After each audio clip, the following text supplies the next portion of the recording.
한판 브리핑 민동기 평론가 함께하겠습니다. 어서 오십시오. 안녕하십니까. 자, 경제 얘기부터 해보죠. 미국 중앙은행이 가파르게 금리 인상을 단행했군요. 한 번에 0.75%포인트 기준금리를 인상을 했습니다. 한 번에 0.75, 대개 자이언트 0.25, 0.5 이렇게 하는데 이렇게 올리는데 예. 0.75% 그러니까 자이언트 스텝을 단행하는 초강수를 뒀는데요. 예. 미 연방준비제도가 현지 시각으로 14일에서 15일 열릴 연방공개시장위원회 정례 회의에서 이같이 결정을 했고요. 예. 연준이 자이언트 스텝에 나선 것은 1994년 이후 무려 28년 만입니다.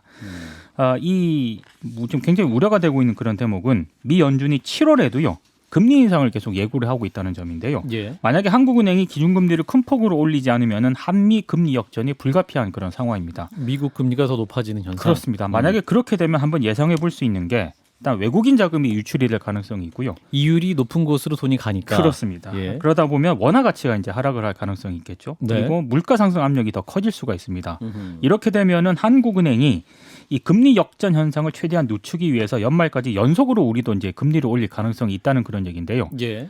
서민 입장에서는 굉장한 지금 우려가 되는 상황입니다. 대출 많이 받으신 분들은 굉장히 안 좋은 소식인 그렇습니다. 건 분명한데, 그래서 이 가운데 이제 우리 정부도 대책을 강구해야 될 것 같은데 어떤 상황입니까? 오늘 오전에 비상경제 거시경제 금융회의를 열었는데요. 연준의 자이언트 스텝이 국내 경제에 미치는 영향을 점검하는 그런 시간을 가졌습니다.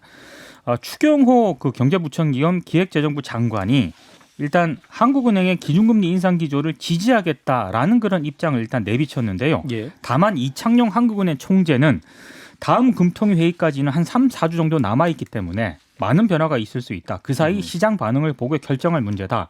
다소 신중한 입장을 밝혔습니다. 예. 자, 이런 흐름 속에서 오늘 정부는 새 정부의 경제 정책 방향을 발표했는데 간단히 말씀 주시면. 자유와 공정, 혁신, 연대라는 4대 기조하에 시장 경제를 복원해서 저성장을 극복하고 성장 복지의 선순환을 도모한다. 이런 목표를 제시했는데요. 예. 가장 좀 중점적으로 좀 제시했던 게 일단 경제 운영의 중심을 정부에서 민간 기업 시장으로 전환을 하겠다라는 그런 부분인데 기업의 투자를 촉진하기 위해서 법인세 최고세율을 22%로 낮추고요. 현행 4단계인 과세 표준 구간도 단순화하기로 했습니다.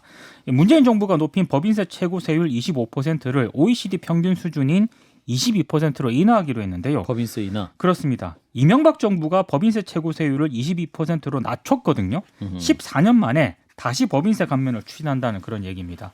그리고 각종 인허가권 등 중앙정부의 규제 권한을 지방으로 이양을 하기로 했고요.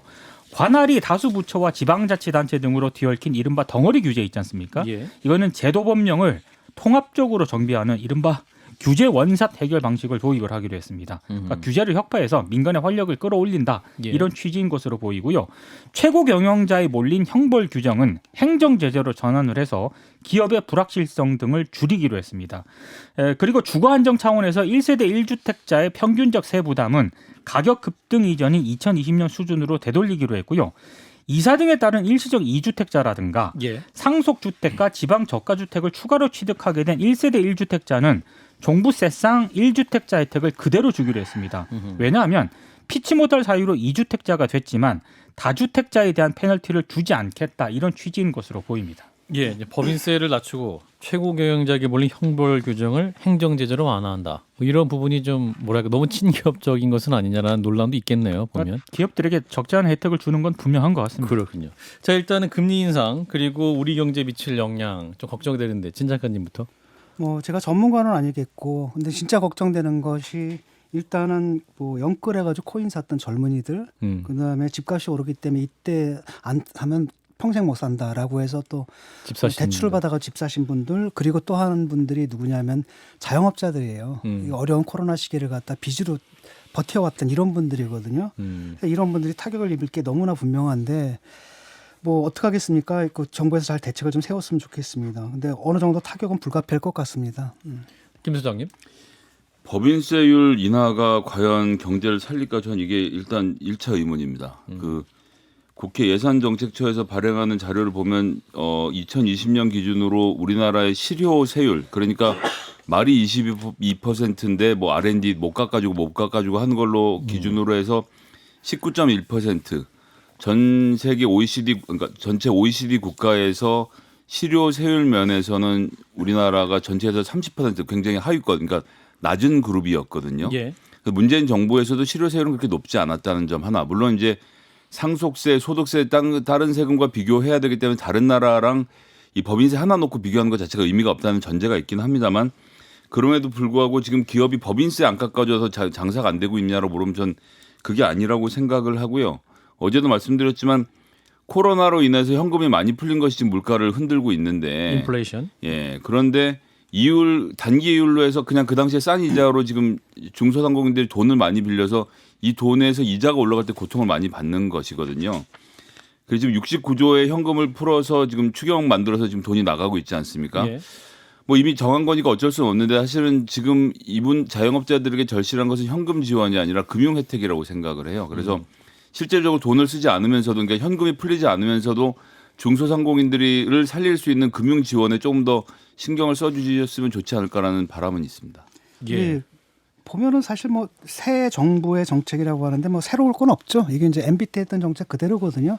그러니까 줄 푸세요. 그러니까 쉽게 말하면 세금 줄이고 규제 풀고 법질서 세우고.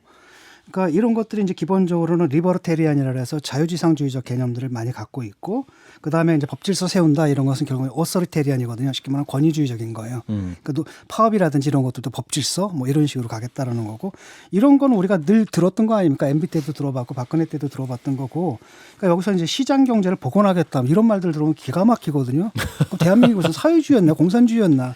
이 사람들이 이 문제를 바라보는 이념적인 편향을 좀 보여주는 것 같고 또 하나는 정부 주도에서 민간 주도로 전환한다. 대한민국 경제가 무슨 정부 주도 경제입니까? 정부 주도 경제에서 민간 주도로 전환한 분은 누구냐면 전두환 씨예요. 그러니까 어느 쪽 얘기하는지 모르겠거든요. 근데 이걸 보게 되면 무지막지하잖아요. 이런 식의 무지막지한 이념을 가지고 기껏 한다는 게 저 법인세 깎아주고 뭐 이 정도잖아요. 그래서 이런 것들 보게 되면 참 상상력이 참 결핍돼 있다는 느낌이 들어요. 그리고 이제 그 중대재해처벌법 같은 경우도 이제 무력화시키는 조항이 방금 말씀해 주셨던 CEO 최고경영자 형벌 규정. 규정을 행정제재로 전환한다고 하는데요. 40명이 죽은 그 사건에서 사업주가 받은 벌금이 2천만 원인가로 제가 지금 기억하는데 정확히 액수는 기억이 안 납니다. 1억이 안 됐거든요. 그렇게 벌금 묻는 세상으로 돌아가면 안전해질까 그런 점에 대해서 윤석열 정부가 좀 더 고민 많이 하셨으면 좋겠습니다. 예, 이런 것좀 지금 사람을 좀 화나게 만들죠. 이런 것들은. 왜냐하면 이 사람들은 뭐 중대재해처벌법이 있어도 어차피 감옥 안 가거든요. 다 바지 사장 앉혀가지고 감옥 보낸단 말이죠. 그런데 그거 그 편의까지 봐줍니까? 예, 이제 경제 얘기는 여기까지 하고요. 자, 이어서 해경의 북한 피격 공무원과 관련된 발표가 있었는데, 자, 2년 전 수사 결과를 뒤집는 내용이 있었어요. 해양경찰이 2년 전 서해북단 소연평도 해상에서 실종이 됐다가 북한군의 총격을 받고 숨진 해양수산부 공무원이 당시 월북했다고 단정할 근거를 발견하지 못했다라고 오늘 공식적으로 언론 브리핑을 통해 밝혔습니다. 예. 군 당국의 첩보와 피해자의 도박 빚 등을 근거로 해당 공무원이 잦은 월북했다고 2년 전 중간 수사 결과를 발표를 했는데요. 예. 이걸 해경 스스로 이제 뒤집었습니다. 박상춘 인천 해경서장은 국방부 발표 등을 근거로 피격 공무원의 월북 등 여러 가능성을 열어두고 현장 조사 등을 진행을 했습니다만 월북 의도를 인정할 만한 증거를 발견하지 못했다라고 밝혔고요. 그리고 윤영진 국방부 정책기획과장도 오늘 브리핑장에 나왔는데 과거 피살된 공무원이 월북을 시도했을 것으로 추정된다고 발표해서 국민들에게 혼선을 드렸다. 보안 관계상 모든 것은 공개하지 못해 유감스럽게 생각한다. 이런 입장을 밝혔습니다. 예. 그러니까 2년 전 해경의 그 발표의 주요 근거는 뭐였습니까? 일단 군 당국하고 정보 당국이 북한의 통신 신호를 감청한 첩보하고요. 해상 표류 예측 분석 결과 등이 주요 근거였고 예. 해경이 이후에 실종자가 사망 전에 도박을 했고 채무도 있었다. 그래서 이걸 발표를 하면서 뭐 도박 기간과 횟수, 채무 금액 등을 구체적으로 공개를 했거든요. 그래서 이제 현실 도피 목적으로 월북한 것으로 판단이 된다라고 발표를 했었습니다. 그래서 이제 유족들의 아픔이 그동안 굉장히 컸었고 유족들은 그게 아니다라고 주장을 하셨었는데 이에 대한 해경 측의 사과도 있었어요. 그렇습니다. 국제형사사법공조가 1년 6개월가량 진행이 됐기 때문에 수사에 상당한 시간이 걸렸다라고 밝혔고요. 예. 오랜 기간 마음의 아픔을 감내했을 유족들에게 위로의 말씀을 드린다라고 사과를 했습니다. 그리고 해경이 이번 사건의 수사가 종결이 되면서 유족이 제기한 정보공개 거부 처분 취소 소송의 항소를 일단 취하기로 했고 법원 결정에 따라 관련 정보도 공개할 예정입니다. 예, 여기서 유족을 대리해서 정보공개 소송을 진행했던 분이죠. 김기윤 변호사를 연결하겠습니다. 변호사님 나와 계시죠? 예, 안녕하세요. 김기훈 변호사입니다. 예, 오늘 이제 해경에서 당시 월북이라고 발표했던 것에 대해 공식 사과도 했는데 이 사과에 대해 유족들은 어떤 반응 보이시나요? 예, 이제 다행이라고 좀 생각하고 있습니다. 이제 그동안 거의 2년 동안 너무 마음이 아팠는데 이번 계기로 이제 진실에 한 발짝 더 다가게 돼서 다행이라고 생각하고 있습니다. 예, 당시 이제 2년 전 정부가 이제 월북으로 판단했던 근거에 대해서 가족들이 굉장히 문제 제기를 많이 하셨지 않습니까? 어떤 부분을 이제 문제 제기하셨던 거죠?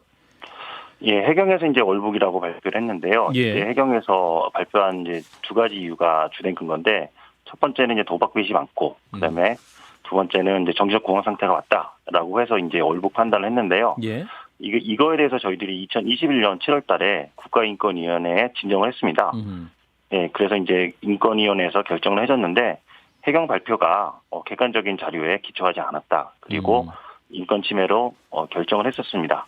그래서 이제 해경에서 내세운 월북 근거 두 가지가 더 이상 신빙성을 유지할 수 없게 되었죠. 그럼 오늘 해경 사과에 대해서 가족들은 충분하다고 판단하십니까?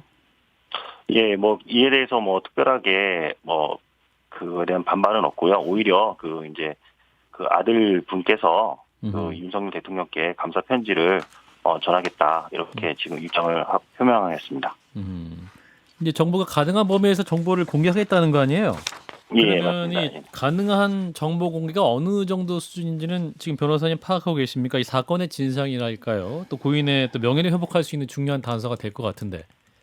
예, 저희들이 그 해양 경찰 상대로 그동안 이제 숨겨놨던 이제 초동 수사 자료하고 동료들의 같이 타고 있었던 배 동료들이죠. 이제 무궁화 10호 진술 조사가 이제 오늘 밤에 이메일로 송부받습니다. 예. 그래서 이 초동 수사 자료하고 같이 동료들의 무궁화 10호 진술 조사를 보면 어느 정도 진상을 밝힐 거라고 생각이 됩니다. 근데 다만 이제 문재인 전 대통령께서 퇴임하면서 정말 중요한 어떻게 지시를 받았고 어떻게 이제 보고를 받았고 그다음에 어떻게 지시를 내렸는지에 대해서는 대통령 기록물로 지정을 해놨기 때문에 좀 많이 답답한 심정입니다. 그 통신 자료 있지 않습니까? 북한군 감청한 통신 자료 같은 거 이런 것들도 지금 공개가 되나요? 유족에게는? 그 부분에 대해서 이제 보통 그 저희들이 국방부 상대로 소송을 한 과정 중에 예. 그런 통신 자료들이 군사 기밀 2급으로 많이 지정이 됐더라고요. 국가안보 관련해서. 예, 네. 맞습니다. 그래서 국가 기밀 2급으로 지정 이상 1, 2급으로 지정되지 않는 이상은 최대한 저희들한테 공개를 해줄 텐데 만약 군사 기밀로 지정된 거는 그 정보를 직접적으로 보여주지 않고 선회에서 설명하는 식으로 되지 않을까 생각합니다. 아, 예. 선회에서요. 네, 선회에서 예. 직접 전달하는 게 아니라 약간 전원의 형태로. 예. 예, 맞습니다. 그럴 가능성이 있다고 생각합니다. 예. 그렇군요. 그럼 이제 정보 공개 방식에 대해서 유족들은 어떻게 지금 판단하고 계십니까? 지금 수준이 적절하다고 보시는지? 아직 그 정보 공개에 대해서는 이제 정확하게 그 해경에서 아직 정보가 아직 안 왔기 때문에 예. 이제 그걸 저희들은 이제 보고 또 언론을 통해서 그 해경에서 지금까지 숨겨놨던 정보에 대해서 언론 공개할 예정으로 있습니다. 그렇군요. 그래서 이제 그동안 그 유족들이 국가안보 관련 정보를 비공개할 수 있게 한 대통령 기록물 관리에 관한 법률 조항 위헌이라면서 이제 헌법 소원 내신 바 있으시죠? 예. 예, 어떤 부분을 이제 구체적으로 문제 제기를 하신 겁니까? 예. 이제 유족이 이제 청와대를 상대로 정보 공개 청구를 이제 제기를 했고, 예. 이제 유족이 이겼습니다. 이게 청와대가 패소한 거죠. 예. 이에 대해서 청와대가 또 항소를 했죠. 그 항소 이제 진행 기간 중간에 대통령이 퇴임을 했습니다. 예. 퇴임하면서 그냥 퇴임하신 게 아니라 저희들이 청와대를 상대로 승소한 그 정보를 대통령 기록물로 지정을 했습니다. 그리고 나서 이제 정권이 바뀌었고 오늘 이제 항소를 취한 경우인데요. 이게 대한민국 사법 역사상 처음 있는 일입니다. 예. 예. 근데 이제 이게 퇴임하시면서 대통령 기록물로 지정을 해놨기 때문에 예. 아직도 대통령 기록물법상의 그 자료를 못 보게 됐습니다. 예. 그래서 저희들이 그 헌법 소원하게 된 이유는 법원에서 판결로 국민에게 공개하라고 한 정보까지 대통령 기록물로 지정할 수 있도록 한 법률은 국민의 알 거리를 침해하니까 위헌이다라고 헌법 소원을 제기한 것입니다. 예. 관련해서 그러면 어떻게 전망하십니까, 변호사님? 이 부분이 이제 굉장히 중요한 또 판결이 될 수 있을 것 같아서요. 과거 이제 예. 세월호 관련 기록도 박근혜 전 대통령 관련 기록도 이제 정보 공개를 청구했을 때 이제 이게 대통령 기록물 관리에 관한 법률 때문에 이제 공개가 안 된 부분도 있기 때문에 굉장히 예. 의미 있는 판결이 될 수 있을 것 같은데요. 예. 그래서 저희들이 이제 취하할 수 있다는 걸 항소 취하할 수 있다는 거를 좀 어느 정도 가능성이 있다고 보고 예. 제가 5월 25일 날 대통령 기록물관을 상대로 해서 그 이관된 청와대에서 대통령 기록관을 이관된 저희들이 수소한 정보에 대해서 그 정보 공개 청구를 이미 해놓은 상태입니다. 예. 그래서 만약에 거부를 할 경우에는 행정소송을 통해 가지고 다시 볼 수 있도록 그렇게 이미 청구를 해놓은 상태입니다. 그리고 만약에 지금 아까 말씀드린 헌법소원을 통해서 대통령 기록물법이 위헌이라고 판단된다면 예. 그 대통령 기록물을 더 쉽게 볼 수 있지 않을까 생각합니다. 예. 변호사님 오늘 말씀 여기까지 듣겠습니다. 고맙습니다. 예, 감사합니다. 네, 지난 2020년 9월 북한 해역에서 피살된 해수부 공무원 고 이대준 씨의 유족을 대리하고 있는 김기훈 변호사와 말씀 나눴습니다.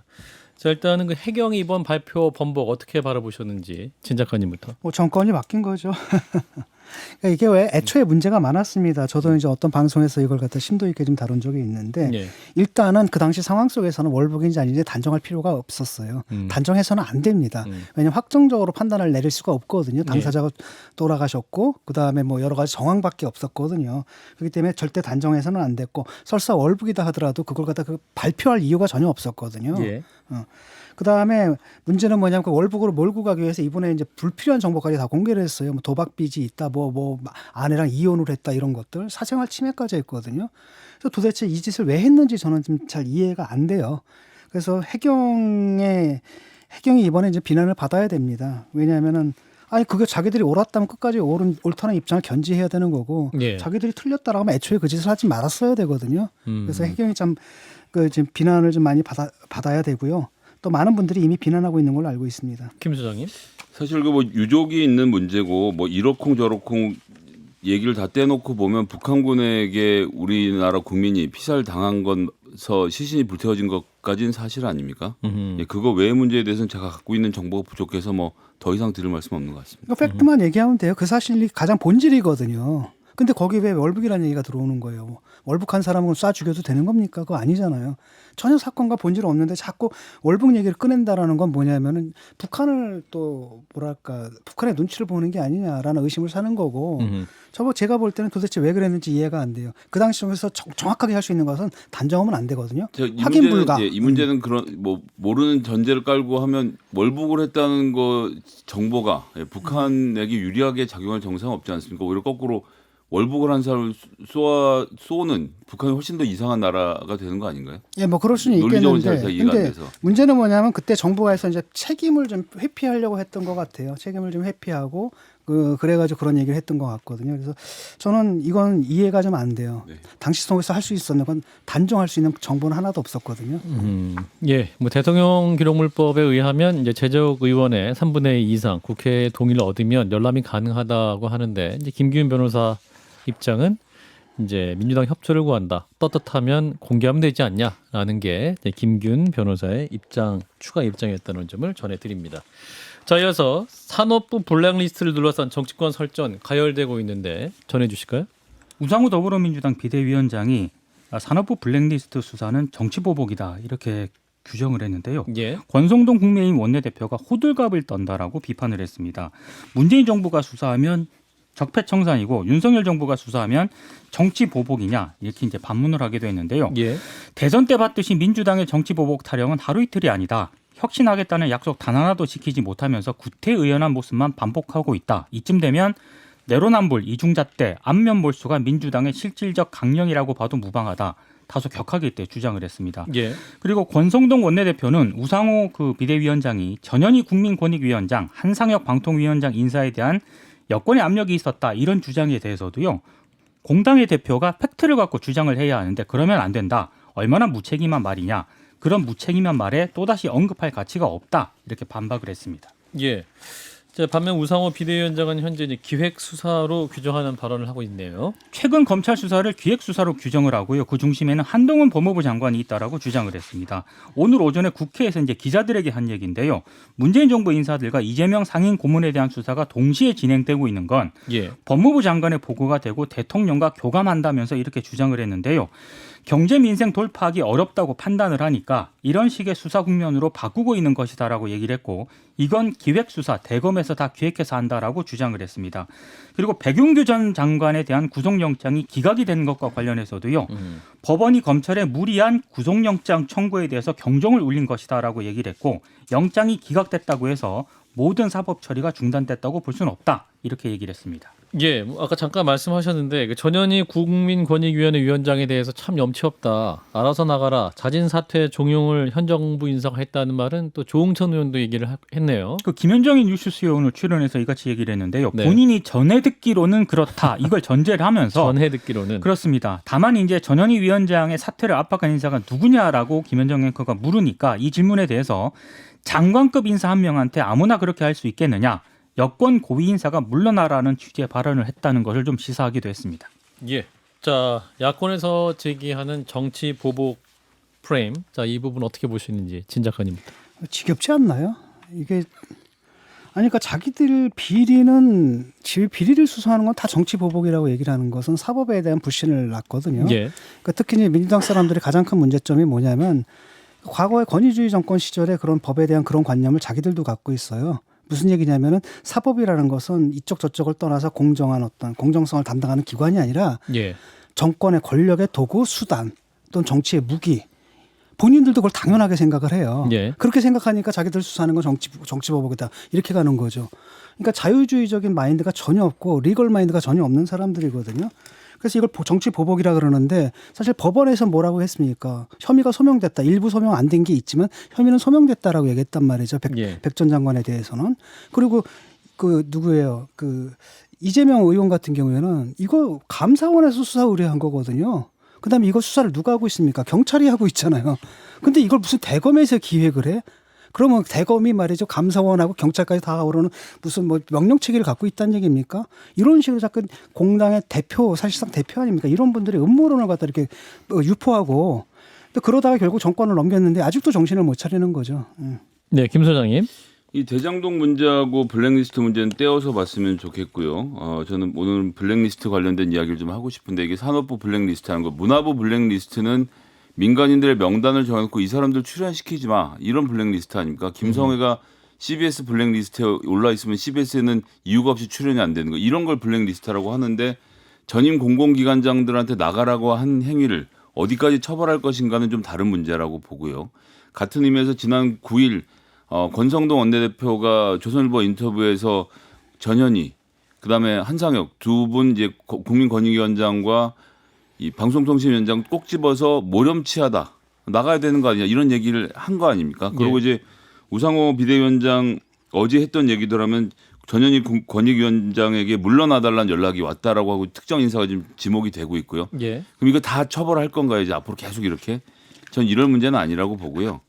정권의 대통령 임기와 상관없이 갈 직책과 대통령의 임기와 함께 일몰할 직책들을 정해서 여야가 함께 합의를 해서 룰을 정비할 시간 이젠 꼭 좀 했으면 좋겠습니다. 계속 검찰이나 경찰에게 맡길 문제가 아니라고 봅니다. 물타기를 지금 하고 있거든요. 민주당에서. 경우가 좀 달라요. 예를 들어 가지고 옛날에 누굽니까?